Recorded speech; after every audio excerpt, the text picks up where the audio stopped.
काकांना परत आता फिट आला आहे. आपण 4 वर्षापासून रेग्युलरली MRI करतोय वर्षाला, तर काही अशी गाठ तर काही फारशी अशी वाढ झालेली नाही आहे. पण ह्या वेळेच्या स्कॅनमध्ये आजूबाजूला सूज दिसते. त्यांची गाठ कुठे आहे? इथे आहे, या बरोबर हातापायाच्या केंद्राजवळ आहे. गाठ सेम आहे, मोर ऑर लेस सेम आहे साईजला, फक्त आजूबाजूचा इडिमा वाढतोय, म्हणजे सूज वाढते.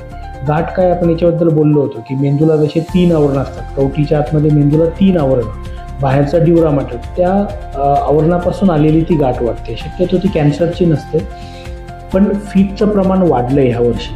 तर आय वुड से की आपण ह्यावेळेस सर्जरीचा हे करूया, सर्जरीने पूर्ण रिमूव्ह करून टाकूया, नंतर फीटच्या गोळ्या पण बंद करून बघूया की हे सगळं सेटल होतं आहे का.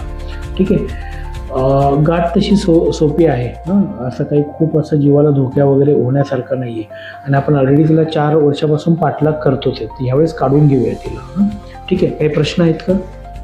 थोडं आर्थिक परिस्थिती ठीक आहे ना, आपण ते योजनेत बसवता येईल मला, मी योजनेत बसवतो.